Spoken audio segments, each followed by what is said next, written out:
Hollywood has sold you a lie. The charismatic pirate with a pearly white smile, a dashing adventurer full of energy. This is a facade. Now let's zoom in on the real face of a 17th century sea marauder. Instead of a smile, you'd see black, swollen gums oozing blood and pus. His teeth are loose in their sockets, ready to fall out at the slightest touch. His skin is covered in scurvy sores, and his gaze is dull. His breath is an acrid mix of rotting flesh and dried blood, a smell you could sense from several feet away. The main question isn't why they looked this way. It's how we could have ignored this biological catastrophe for so long. We will uncover the system that guaranteed the transformation of healthy men into walking corpses. But first, two paradoxes that defy all logic of survival at sea. The first, why did pirates, who plundered ships carrying the best provisions, meat, and rum, suffer from scurvy and die from vitamin deficiencies more often than merchant sailors with their meager rations of hardtack and water? The answer awaits you in the 5th section. And the second paradox, how could Blackbeard's flagship contain a complex urethral syringe for treating venereal diseases when the surgeon's main tool for any serious injury was a common carpenter's saw? We will unravel this mystery in the climax, in the 8th section. This investigation will change your perception forever. We will systematically break down the arsenal of 7 elements of pirate reality, from diet to parasites. After this, you will never be able to watch pirate movies the same way again. Instead of admiring their freedom, you'll feel a phantom toothache.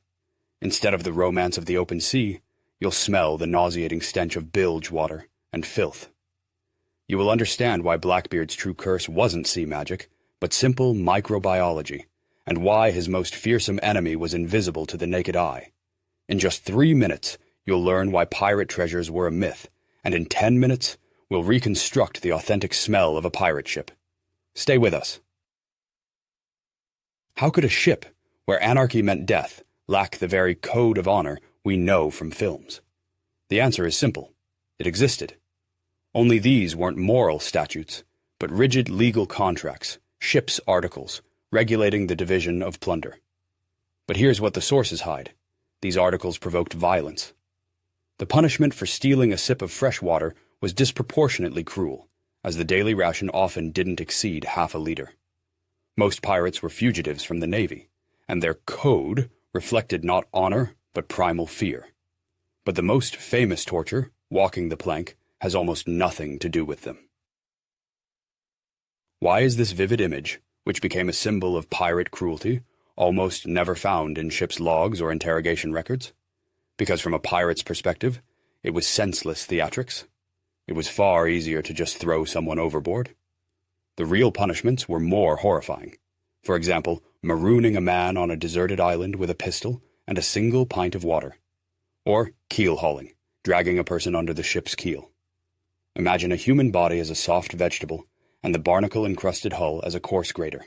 But the most terrible torture on the ship required no participation from the crew. It happened every day in the filthiest place on board. This brings us to the third myth, treasure. Why did pirates almost never bury treasure? Where did all those immense riches actually go? They were spent. A pirate ship was an enterprise with huge operating costs, repairs, gunpowder, bribes to port authorities.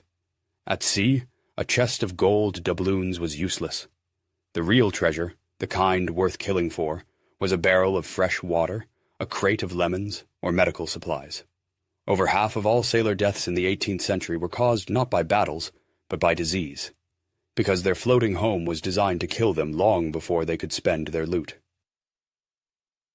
So the code is a deception, walking the plank is a fiction, and buried treasure is a myth. If all of this is a lie, what was their real life filled with? We have cleared the stage of Hollywood tinsel to see the pirates' true enemies, filth, hunger, and disease. Their ship was not a symbol of freedom, but an overcrowded floating prison from which there was no escape. It wasn't freedom, it was a death trap. And to understand the depth of their suffering, we must begin with the most disgusting aspect of their existence. A place they don't make movies about. The ship's toilet. And what you are about to learn will change your idea of sea romance forever. How could the toilet, the head located on the open bow of the ship, be one of the deadliest places on board. It would seem that the fresh wind and waves solve all problems, but records show dozens of sailors were simply washed overboard during storms. Its design was deceptively simple, a graded platform over the water. All waste fell directly into the ocean, a brilliant system of self-disposal. But in a storm, this system worked in reverse. The head turned into an exposed breakwater. Waves not only washed men away, but they also forcefully threw feces back onto the deck, the anchors, and the ropes. It was a double trap. Drown or be covered in someone else's excrement, which the crew then tracked all over the vessel. But what was washed from the head was only the visible part of the problem. Where did the tons of waste from a crew of 150 men go? Food scraps, the contents of chamber pots? The answer seems obvious. Everything was thrown overboard. The ocean would hide it. But in a calm or in a closed bay, the ship would stop.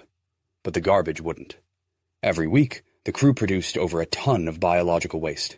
That's the weight of an adult rhinoceros. The ship literally drifted in a foul soup of its own filth, which clung to the hull and rotted.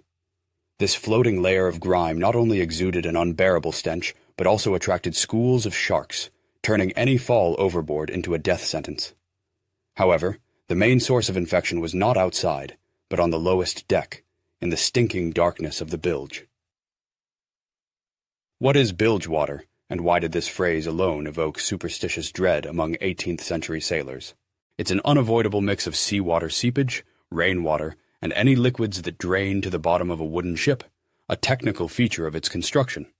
But this water was contaminated with rotting cargo remnants, rat droppings, and vomit.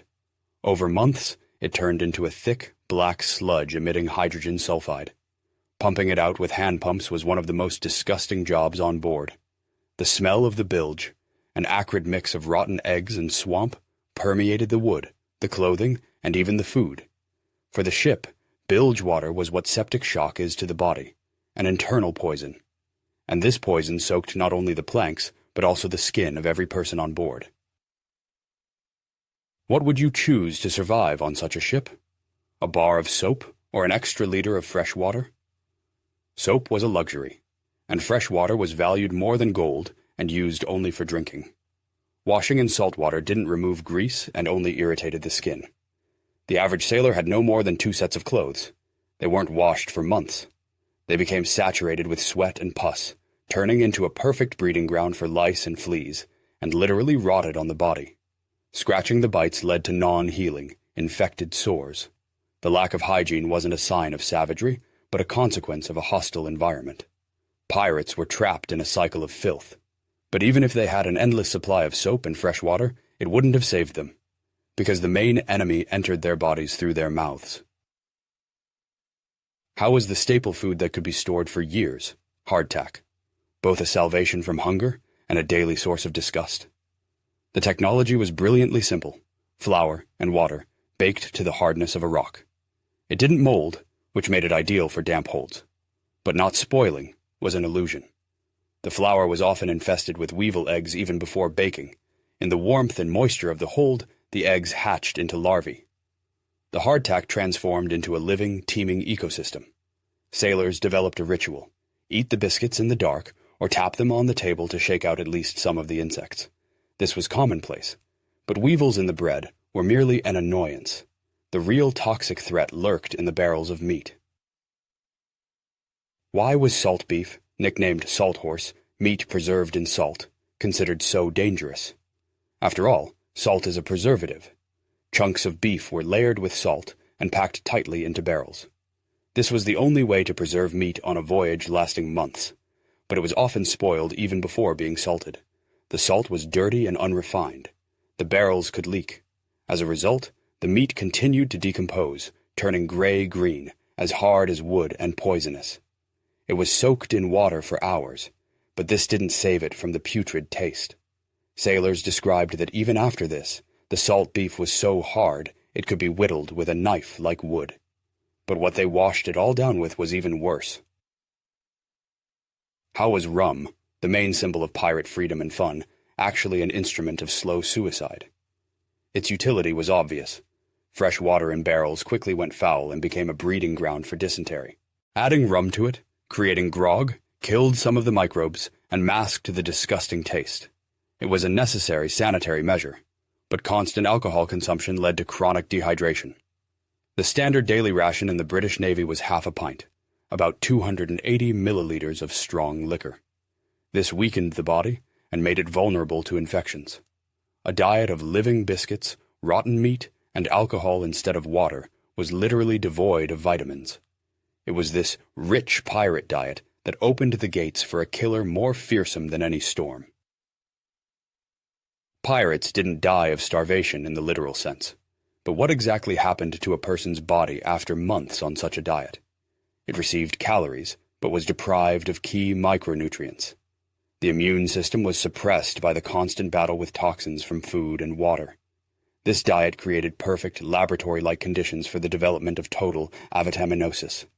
The body began to consume itself, but it happened slowly, masquerading as ordinary fatigue and joint pain. Now we will see how this invisible starvation progresses to a visible, horrifying stage, how it turns strong, hardened men into living corpses whose bodies literally fall apart. We will talk about scurvy. The number is shocking. About 2 million sailors. That's how many scurvy killed in the 18th century. This is more than all naval battles and shipwrecks combined. At first glance, the cause is simple: an acute lack of vitamin C. No vitamin, you get sick. But this simple fact hides a terrifying biochemical mechanism. Without ascorbic acid, your body stops producing collagen. This is the protein that acts as the glue for all your tissues. Imagine a brick wall from which the mortar is slowly being washed away. At first, nothing is noticeable, but then the entire structure crumbles to dust. Your body literally begins to disintegrate. A sailor would attribute weakness and joint pain to hard work. He didn't yet know that his body had already begun the process of self-destruction, and the first battlefield where this would manifest in all its glory was his own mouth. What did a person whose body was being consumed by scurvy actually feel? First, the gums would swell, turning a purple hue and bleed at the slightest touch. Then they would begin to rot, spreading a cadaverous stench, and grow so much that they completely covered the teeth. Teeth would become loose and fall out from the softened jawbone. Any meal, even softened biscuits, became torture. Spontaneous hemorrhages or hemorrhoids would begin under the skin, turning the legs into one solid black bruise. Surgeons of the time described how long-healed bone fractures would separate again, and old scars would reopen as if the wound had just been inflicted. The body forgot how to repair itself. It is in this state that the full horror of their dietary paradox becomes clear. This brings us back to the question: why did pirates, who plundered ships with the best provisions, meat, and rum, suffer from scurvy more often than merchant sailors? The answer is that their better food was their death sentence: salt beef, hardtack, cheese, and alcohol. This diet contained 0 milligrams of vitamin C. They could eat their fill, but their bodies were starving at a cellular level. While Navy ships sometimes included sauerkraut or onions in the diet, pirates scorned them. They considered meat and rum to be real food, and vegetables as food for the weak. Their freedom of choice was their curse. They voluntarily chose a diet that killed them. But scurvy was not the only invisible killer on board. Now, imagine this man. He can barely move, his gums are bleeding, and his skin is covered in sores. His immune system is virtually non-functional. A body afflicted by scurvy was like a fortress whose walls had crumbled. Any enemy could enter without the slightest resistance. He is an open wound, a perfect breeding ground for any infection. And now that the body's defenses are broken, new predators enter the scene. They are much smaller than a man, but they number in the millions, and they are carriers of even faster and more deadly diseases. It's time to talk about the invisible crew members: lice, fleas, and rats. How could it be that a tiny body louse posed a greater threat to a battle-hardened pirate than an enemy cutlass? The constant debilitating itch, scratching until bleeding, and festering sores were commonplace. The single change of clothes, which they called walking cloth, was worn for months on end. But here is what the sources hide. Body lice are the main carriers of typhus. In crowded conditions, Ship fever could incapacitate up to half the crew in a matter of weeks.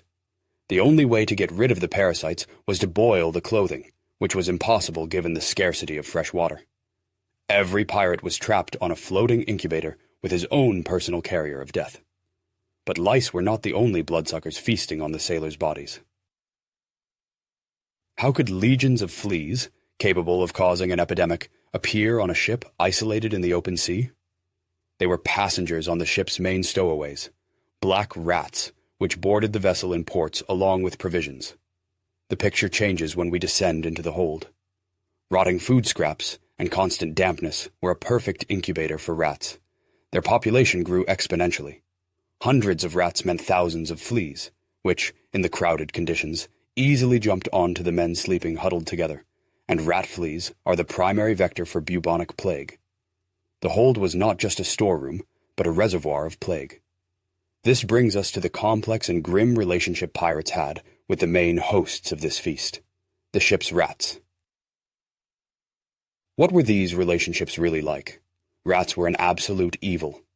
They destroyed the meager supplies of food and water, gnawed through barrels and sails, and chewed through ropes. It was an all-out war for resources. However, reality was more cynical.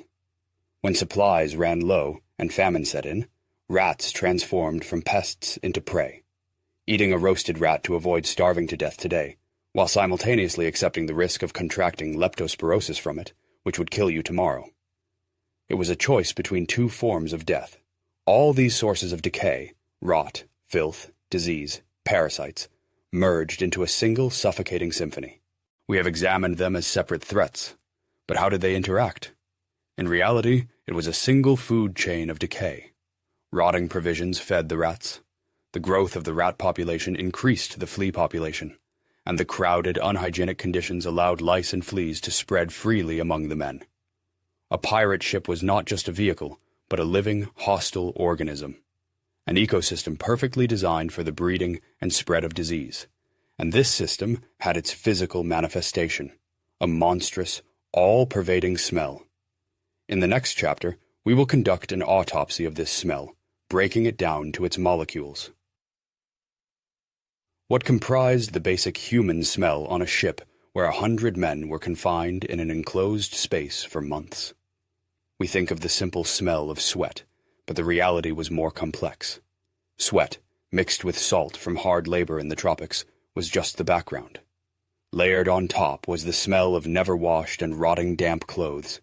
To this was added the sour reek of constant grog consumption. But the most terrifying component was the smell of the diseases themselves. The sweetish, cadaverous stench from the mouth with scurvy, caused by decaying gums, and the acrid odor of dysentery. This was not the smell of uncleanliness. It was the smell of a body literally falling apart while still alive. But even this human stench was only the top layer. Beneath it lay the smell of the ship itself. What did the wood of the ship smell like? We imagine salted wood, resin, tarred ropes. This is the smell of adventure, the Hollywood version. But ship's logs shatter this picture. Reports from British Navy captains often mention that the first sign of an approaching pirate vessel was not its flag, but a monstrous stench carried by the wind for hundreds of yards. The reason is simple. The ship's wooden hull, like a sponge, absorbed everything. Salt water, leaks from barrels of rotting food, human waste, and hydrogen sulfide from the bilge. It was the smell of mold, fungus, and slow decay. The ship didn't smell of life. It smelled of death. And in this all-pervading stench, one sharp chemical odor was ever present, the smell of desperate medicine. We've broken down the smell of the bodies and the ship. Which was the most psychologically unbearable? The smell of rot, a reminder of hunger? Or the smell of a sick comrade, heralding one's own demise? Perhaps the most terrifying smell was one originally associated with the ship's life, the smell of tar. It was used to caulk the hull to protect it from water, but red-hot tar was also used to cauterize stumps after amputations to stop the bleeding. This sharp chemical smell became a trigger for pirates. It meant not repairs, but screams of agony, the smell of burnt flesh, and the high probability of a comrade's death from shock. This smell led directly to the epicenter of pain. What does this sensory torture tell us about the life of a pirate? It wasn't just a collection of smells. It was their very reality, turned into air. They were trapped in a space where there was no escape from the monstrous stench. The food rotted. The ship's wood rotted. Their bodies rotted while they were alive. The stench was the physical embodiment of this total decay, a constant, second-by-second reminder of it. Pirates lived and breathed the air of death, and when the body in this hell of filth and stench finally gave out, they had one last, most terrifying hope: the ship's surgeon and his saw. What would make a pirate willingly lie on a table and allow his arm or leg to be sawn off without anesthesia?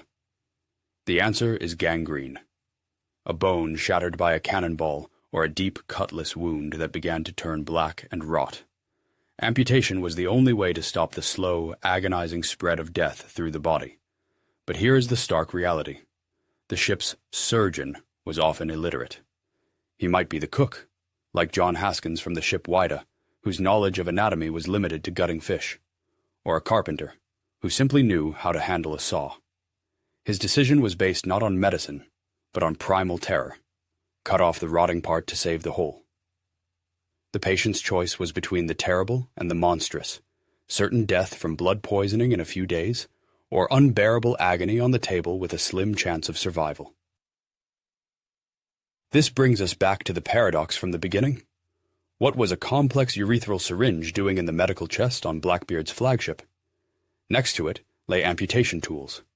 A saw identical to a carpenter's, knives, and hooks. They were not sterilized.